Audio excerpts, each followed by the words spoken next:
You think you're living your own life, but most of your thoughts, your energy, your attention aren't even yours. You've been manipulated. Manipulated by what? You might ask. By clouds of belief. So what are clouds of belief? Over time, people have given it different names. Societal karma, pendulums, collective karma, or as I call it, invisible clouds of belief. When groups of people are all chiming into the same collective beliefs about what's possible and how life and reality functions, they build these clouds. With their repeated mental energy, they build energy beings of themselves. They become living entities. These entities want everyone to think the same. Once you are in physical proximity to such a cloud, it will start to seep into your mind and control your thoughts. Clouds of belief are invisible thought structures. Imagine every time a group of people obsessively thinks the same thought, they create an energy cloud. The more people feed it with attention, the bigger and hungrier it gets. It starts acting like a living thing. Its only goal is to keep itself alive. So it doesn't care about your dreams. It just wants your energy. How does it get it? By hooking you emotionally, by pulling you into arguments, fears, politics, gossip, or even fandoms. It doesn't matter if you love it or hate it. If you're fighting for it or against it, you're still feeding it. And the more energy you give, the more it controls your thoughts and pushes you into predictable behavior. This is why you feel drained after being around collective dramas. Why scrolling through news or fighting online feels like quicksand. You're not wasting time, you're literally being harvested by an invisible structure that survives on your attention. Cloud of beliefs can run whole countries, religions, or markets, but they can also be as small as an office clique or a toxic friendship group. Wherever people think in sync, a cloud of belief forms. Now, here's the real danger. Cloud of beliefs keep you from manifesting your own reality. Instead of directing your life force towards your desires, you end up fueling the cloud. And the cloud wants conformity. It doesn't want you powerful. It doesn't want you rich, radiant, or free. It wants you to be manageable. Have you ever noticed when you go back to your family, there's this cloud hanging over them? Everyone talks the same way about certain things. Maybe they all hate something, or they all praise something. And if you stay there long enough, you find yourself slipping into it, agreeing with them, even if deep down, it's not really yours. Suddenly you find yourself thinking the things that they say out loud. Suddenly you feel like your dreams you had a few days ago are impossible or nonsense. Suddenly you find your mind blank and cannot focus on a plan you made just before you started being in your family's proximity. That's not just conversation. That's a collective cloud of belief pulling you in. Or think about what happens when you step into a new country. You notice right away people there share a common idea of what a good life is. In one place, people might believe a good life is working hard, saving every penny, owning a modest home. In another, they might believe a good life is luxury cars, constant parties, and showing off status. Neither is inherently true. They are just clouds of belief, and if you live there long enough, they seep into you. The same thing happens with morality. In one group, people will call someone bad for not following tradition. In another, the same person would be praised for being bold and independent. Nothing changed about the person. What changed is the cloud of belief.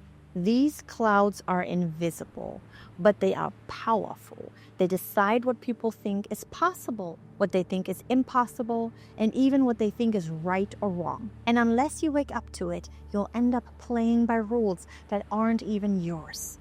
That's why millionaires like to move to places where people live that are even richer than they are. It's not that these rich people don't have shared belief clouds, but their clouds hold more possibilities. They might collectively think, oh, it's very easy to make $20 million a month, or oh, it's normal to have 59 cars. Whereas when you live in a blue-collar neighborhood where everyone works as a mechanic or a construction worker, you will pick up those people's thoughts of where the limit is, how to make a living, how to be successful, and how life is. Now, what should you do? Only surround yourself with people who have what you want? Move to a rich neighborhood? Get a job in finance? Or be a millionaire's personal assistant? When you think moving to a wealthy neighborhood or getting a new job near a millionaire will make you rich, you're actually just stepping into a different cloud of belief. You might imagine that simply being near success will transform you, but what often happens instead is you start breathing in their beliefs about money, status, even what's possible. You don't gain freedom. You gain alignment with their limitations, and you start acting like them. Clouds of belief are invisible energy systems created by masses of people thinking, feeling, and believing the same way. These clouds feed on your attention and loyalty. Here's the catch. Clouds of belief reward those who play by their rules and punish those who don't. If you join a rich neighborhood's mindset, your conformity earns you acceptance, but you're still playing inside their box. If you try to be wildly different, you'll feel like an outcast, as if the world is pushing back. That's because clouds of belief only want the version of you that supports them. So real freedom and real impossible creations in this life are not made when you move where all rich people live, but rather when you are able to lift yourself out of the grip of the clouds. So how do you loosen the grip of clouds on you? The first step is to wash off the imprints of other people's thoughts and emotions. Think of your system like a sponge. It absorbs what it touches. When you have been around a group, a workplace, even scrolling through social media, you have absorbed fragments of their cloud. A simple physical way to clear it is to take a cold shower, fully immersing your head, not just rinsing your body, but letting the water run down your crown so your hair and scalp are drenched. When you do this, you're not only cleaning physical dirt, you're rinsing your energy body, breaking the hold of whatever you've unconsciously picked up. Once you've washed, put on fresh clothes. You'll notice how even your mood feels lighter, as if some invisible weight has been removed. This is a superficial but powerful reset. But the real work happens when you learn to create stillness. Stillness is not just sitting quietly. It means your body is motionless and your mind has stopped creating unconscious thoughts. Most people are not aware of how much noise their mind produces all day long. It's like a radio that never shuts off, broadcasting programs that don't even belong to you. When you become still, you create emptiness inside. That emptiness is not a lack, it's freedom. It is the space where your own true thoughts, wishes, and dreams can finally arise, unpolluted by the manipulation of the clouds around you. This is the fertile ground where manifestation happens. Now, the yogic system offers countless ways to enter this emptiness, but many of them require the guidance of a guru or spiritual teacher because they come with responsibilities and the right kind of initiation. Without that, the practices can be misused or even be harmful. Still, there are safe and accessible methods you can begin right now. One of the easiest and most transformative practices is chanting. I've spoken about chanting in a lot of my other videos. A chant is just a sound that you repeat over and over again. But here's the secret. It's not about the meaning of the word, it's about the vibration it creates. Think of how music can change your mood. A happy song makes you light, a sad song makes you heavy, a drum beat can make your whole body want to move. That's because sound doesn't just enter your ears, it enters your whole system. It shakes your body, it shifts your mind, it touches your energy. Now, Sanskrit chants are not ordinary sounds. Sanskrit is an ancient language designed for energy, not just communication. Its syllables are like little tuning forks. When you repeat them, they vibrate inside you and bring your body and mind into balance. It's like tuning an instrument so it can play the right music. But here, the instrument is you. So chanting is a simple way of tuning yourself. When you sit and repeat a sound for at least 21 minutes, your busy mind begins to quiet down.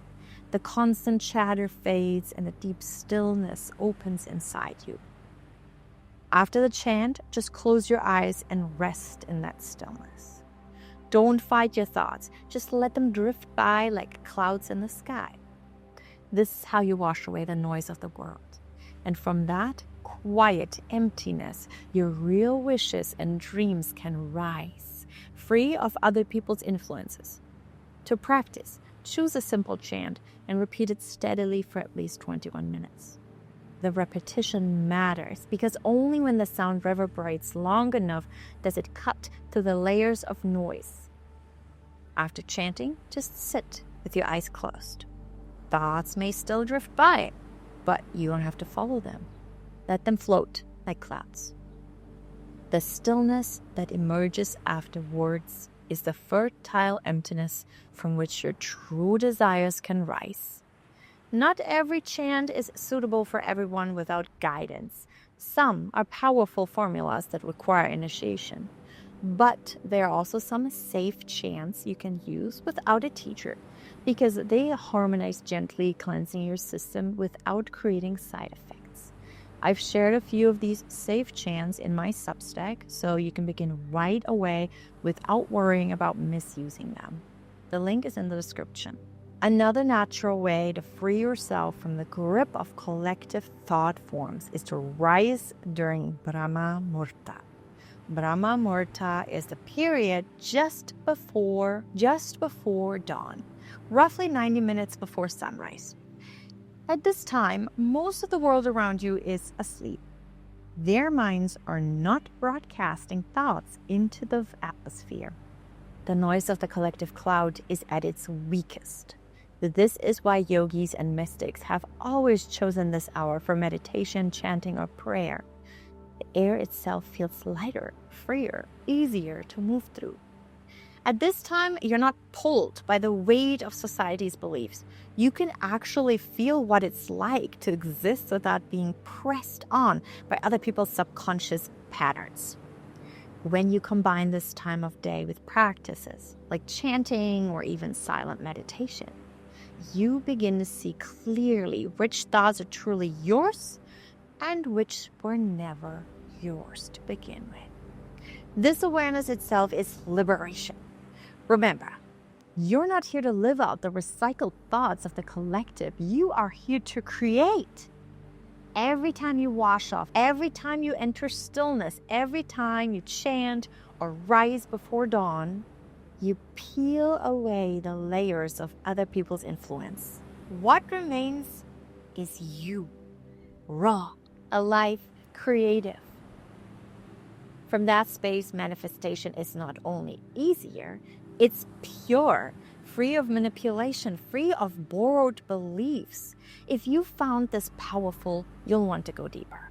I've already created another video that shows you exactly why common sense is the enemy of manifestation and how to break out of the limits of logic so you can step into a higher reality. Watch that next and take the next leap out of the clouds that have been holding you.